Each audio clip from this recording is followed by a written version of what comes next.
Spiderman across the Spider-Verse के अंदर ढेर सारे स्पाइडरमैन के साथ साथ और कौन कौन से स्पाइडरमैन थे जिन्हें एक्चुअली कैंसिल कर दिया गया। इस मूवी के अंदर दिखा हुआ Spiderman India actually comic book के स्पाइडरमैन इंडिया से कितना डिफरेंट है, और मूवी के अंदर उसके मूव्स और कॉम्बैट स्किल्स को कौन सी इंडियन मार्शल आर्ट पर मॉडल किया गया है। स्पाइडरमैन 2099 यानी मिगुएल ओहारा का सिनिस्टर थीम सॉन्ग आखिर कहां से लिया गया है और उसकी अपनी क्या कहानी है। इस मूवी के अंदर हमें और कौन कौन से यूनिवर्सेस देखने को मिलने वाले थे और इस मूवी के बनने के दौरान कौन कौन सी कंट्रोवर्सीज जुड़ी हुई हैं। स्पाइडरमैन अक्रॉस द स्पाइडरवर्स इस साल की one of the best Spiderman movies में से एक बन चुकी है, और आज की इस वीडियो में हम डिस्कस करने वाले हैं ऐसे ही बिहाइंड द सीन कई सारे क्वेश्चंस और फैक्ट्स के बारे में। तो फिर देर किस बात की। हे गाइस, मेरा नाम है पंकज सागर और आपको स्वागत है गेमों को हिंदी के एक और फ्रेश वीडियो में। Now without wasting any more time, let's get started.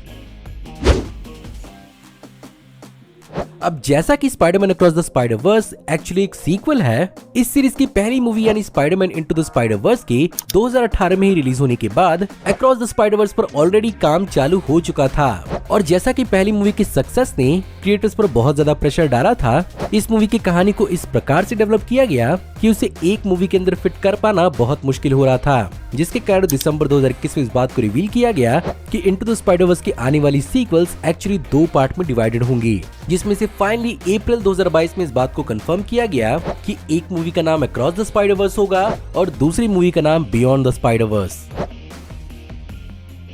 Bye the वे, इस मूवी के अंदर हमें स्पॉट नाम का स्पाइडरमैन का एक विलन देखने को मिला, जो वैसे तो एक बहुत ही रेयर विलन था, बट इसे बाद में प्रोड्यूसर एवी एराट के कहने पर इंक्लूड किया गया था, और इससे पहले किसी और ही मेन विलन को चुना गया था जिसे कैंसिल किया गया। बाय द वे, इस मूवी के अंदर हमें कई सारे विलन्स का हिंट तो मिला था, बट और भी कई सारे विलन्स थे जिन्हें कैंसिल किया गया, जैसे एक्चुअल ऑक्टोपस वाला Doctor Otto Octavius, Alistair Smythe, Kraven the Hunter के अलग अलग वर्जन्स, एडी ब्रॉक के वेनम और मिस्टीरियो के एनिमल वर्जन जैसे कई सारे कैंसिल विलन जिनका स्केच आपके सामने है।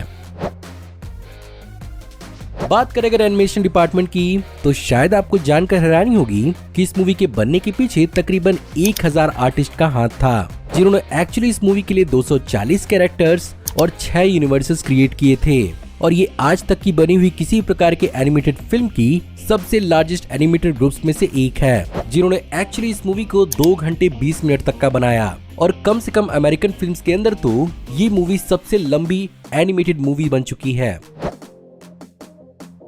वहीं पर जैसा कि हमने इस मूवी के अंदर 200 से भी ज्यादा स्पाइडरमैन को देखा था, यहाँ पर कुछ ऐसे आइकॉनिक स्पाइडरमैन भी थे जो इस मूवी का हिस्सा नहीं बन पाए। फॉर एग्जाम्पल ताकुया यामाशीरो का जापानीज स्पाइडरमैन, जिसे 1978 में जापानीज स्पाइडरमैन सीरीज में इंट्रोड्यूस किया गया था। इसके साथ साथ इटालियन स्पाइडरमैन, जो बेसिकली 1960 से लेकर 1970 तक के ऑस्ट्रेलियन शॉर्ट फिल्म पर बेस्ड था। इसके साथ साथ क्रिस्टोफर डैनियल बार्न्स, जिन्होंने स्पाइडरमैन द एनिमेटेड सीरीज के अंदर स्पाइडरमैन को अपनी आवाज दी थी, वो भी इस मूवी के अंदर अपने कैरेक्टर में अपीयर होना चाहते थे, जिसे इस मूवी का हिस्सा नहीं बनाया गया।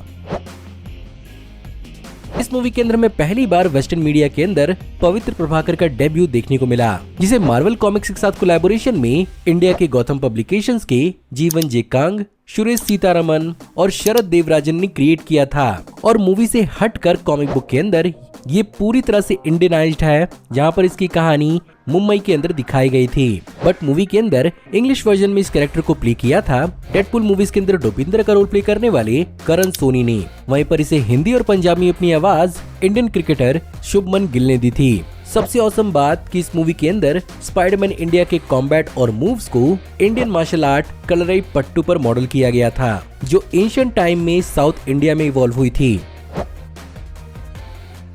इस मूवी के अंदर मिगुएल ओहारा का आइकॉनिक साउंड हमें सुनने को मिला था, लेकिन क्या आपको मालूम है कि साउंड बेसिकली ट्रिब्यूट था 1999 के स्पाइडरमैन अनलिमिटेड के टीवी शो के थीम का, जो स्पाइडरमैन दी एनिमेटेड सीरीज के एंड के बाद शुरू हुआ था, और इसी सीरीज के थीम पर यहाँ पर स्पाइडरमैन 2099 की थीम को मॉडल किया गया है। सबसे यहाँ पर मजेदार बात ये है कि ये टेलीविजन सीरीज एक्चुअली पहले स्पाइडरमैन 2099 की अपनी टेलीविजन सीरीज होने वाली थी, लेकिन उसी टाइम के दौरान जब बैटमैन दी एनिमेटेड सीरीज की फॉलो अप बैटमैन फॉरएवर उसी थीम के साथ लॉन्च की गई, तब यहाँ पर इस पूरी की पूरी कॉन्सेप्ट को चेंज कर दिया गया था।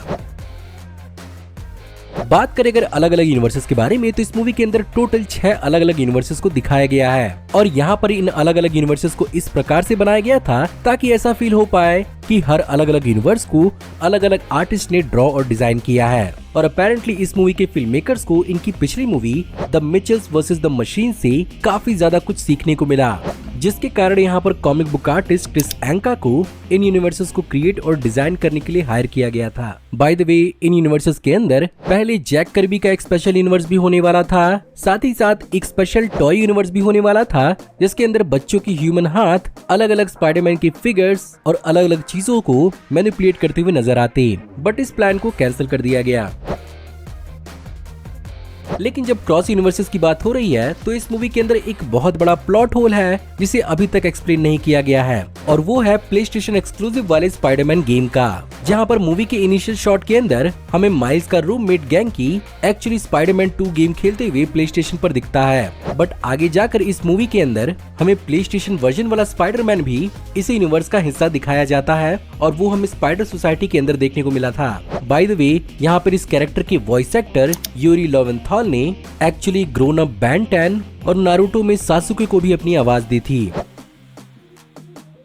वहीं पर अगर बात की जाए one of the most unique Spider-Man's और उसके यूनिवर्सेस के बारे में, तो यहाँ पर डेफिनेटली हॉबी ब्राउन का यूनिवर्स काफी ज्यादा इंटरेस्टिंग था, जहाँ पर उसके यूनिवर्स को एक्चुअली पंक रॉक एल्बम कवर्स, पोस्टर और डिजाइन्स पर मॉडल किया गया था। साथ ही साथ इस कैरेक्टर को अलग दिखाने के लिए यहाँ पर इसके फ्रेम रेट्स पर भी काफी कंट्रोल दिखाया गया था, जहाँ पर उसके बॉडी के एनिमेशन को हर 2-3 सेकंड में 8 से 12 इमेज ही दिखाए गए थे। वहीं पर उसके गिटार के लिए सिर्फ और सिर्फ 6 इमेजेस को दिखाया गया था। साथ ही साथ उसके आउटलाइन को हर 2 से 1 सेकंड में 12 या 24 बार दिखाया जाता था।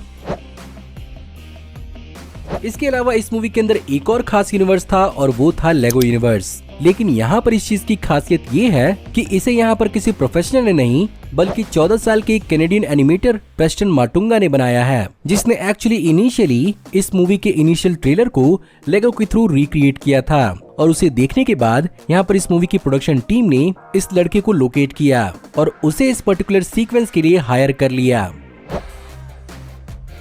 लेकिन इतनी सारी बेहतरीन खासियतें होने के बावजूद भी इस मूवी को बिहाइंड द सीन बहुत सारे कंट्रोवर्सीज को भी झेलना पड़ा, जिसमें बेसिकली एक था ट्रांसजेंडर आइकोनोग्राफी का, जिसमें एक्चुअली एक सीन के अंदर ग्वेन स्टेसी के बेडरूम में प्रोजेक्ट ट्रांस किड्स नाम का एक फ्लैग दिखाया जाता है और ये चीज लोगों के अलग अलग बिलीफ को लेकर काफी कंट्रोवर्शियल हो गया था, जहां पर एक्चुअली बहुत सारे लोग इस बात को भी अब थ्योराइज कर रहे हैं कि हो सकता है कि इस मूवी फ्रेंचाइजी के अंदर ग्वेन फ्यूचर में हमें LGBTQ की मेंबर देखने को मिल जाए, जिसके एक्चुअली छोटे मोटे हिंट हमें कॉमिक बुक के अंदर भी पहले देखने को मिल चुके हैं। इसी कारण यहाँ पर कई सारी मिडिल ईस्ट कंट्रीज जैसे कि UAE और नॉर्दर्न ईस्टर्न अफ्रीका की कई सारी मीना कंट्रीज, साथ ही साथ चाइना ने भी इस मूवी को बहुत ही जल्द अपने थिएटर्स में से हटा दिया था।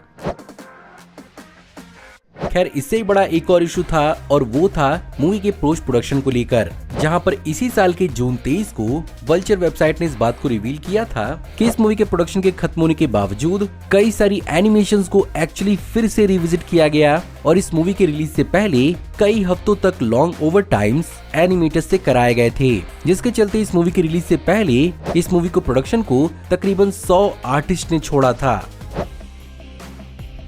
लेकिन इन सब के बावजूद ये मूवी एक क्रिटिकल और फाइनेंशियल सक्सेस तो साबित हुई ही, जहां पर अगर सबसे पहले बॉक्स ऑफिस बजट की ही बात की जाए तो सिर्फ और सिर्फ $100 मिलियन की बजट पर इस मूवी ने $682 मिलियन कमाए थे, जिसमें अकेले $379 मिलियन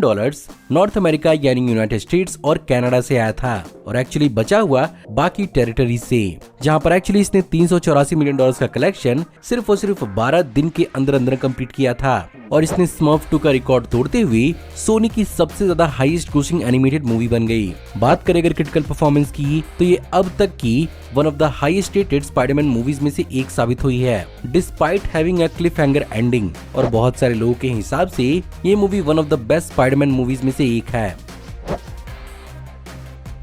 लेकिन इस मूवी का सीक्वल कैसा होने वाला है वेल सबसे पहले तो हमें इस मूवी का थर्ड पार्ट यानी स्पाइडरमैन बियॉन्ड द स्पाइडरवर्स देखने को मिलेगा, बट बिहाइंड द सीन कई सारी कंट्रोवर्सी के बीच में ये भी रिवील किया गया था कि एनिमेटर्स और आर्टिस्ट के छोड़ के जाने के बाद थर्ड मूवी का प्रोडक्शन बहुत ज्यादा रुक चुका है, जिसके कारण फिलहाल अभी तो डबिंग तक नहीं की गई है, जो एक्चुअली एनिमेशन के अंदर ऑफिशियली एनिमेशन से पहले होती है। ऊपर से 2023 का सैग आफ्ट्रा और राइटर स्ट्राइक एक अलग प्रकार का एलिमेंट बन चुका है इस मूवी के डिले होने के लिए। तो होपफुली अगर जल्द ही इसका कोई सोल्यूशन नहीं निकला तो शायद मूवी कब तक डिले होगी या कब तक रिलीज होगी इसका कोई अंदाजा हमें नहीं मिल पाएगा। और इस सीक्वल के साथ साथ इस मूवी के कुछ और स्पिन ऑफ्स को भी प्लान किया गया था, जिसमें सबसे पहले स्पाइडर वुमन नाम का एक प्रोजेक्ट 2018 से इसी यूनिवर्स का अटका हुआ है, जिसे बैक स्मिथ लिख रहे थे और लॉरेंट मोंटगोमरी इसे डायरेक्ट कर रही थी। साथ ही साथ यहाँ पर सिंडी मून और ग्वेन स्टेसी के भी अपने स्पिन ऑफ्स पर बात चल रही थी, बट अभी इन्हें ऑफिशियली रिवील नहीं किया गया है। बट हाँ, मई 29, 2023 को इसकी एक मांगा स्पिन ऑफ के बारे में जरूर रिवील किया गया था, जो बेसिकली स्पाइडरमैन ऑक्टोपस गर्ल नाम से आ चुकी है, जिसे हिदेयुकी फुरुहाशी और बेटनकोर्ट ने मिलकर लिखा है। और ये इसी साल के 20 जून से शुएशा शोनन जंप की वेबसाइट पर ऑफिशियली लॉन्च हो चुकी है, जो बेसिकली डॉक्टर ऑक्टोपस की कहानी बताता है, जिसे एक यंग जापानीज मिडिल स्कूलर ओतोहा ओकुतामिया की नाम के एक फीमेल स्कूल के अंदर उसके कॉन्शियसनेस को डाल दिया गया है। सो गाइज, ये थी the Spiderman across the Spider-Verse movie facts. मैं उम्मीद करता हूँ कि आपको आज की वीडियो पसंद जरूर आई होगी, और अगर ऐसा है तो प्लीज वीडियो को लाइक जरूर करिएगा। इस मूवी से जुड़े हुए और कौन कौन से फैक्ट्स के बारे में आपको मालूम है हमें कमेंट्स में जरूर बताइएगा। अगर चैनल पर नए हैं तो अभी कभी इस चैनल को सब्सक्राइब कर लीजिए। मैं आपको जल्दी ही एक नई वीडियो में देखने को मिलूंगा, तब तक आप हमारी इन वीडियोस को एंजॉय कर सकते हैं। Thank you for watching, see you in the next video, till then take care, good bye.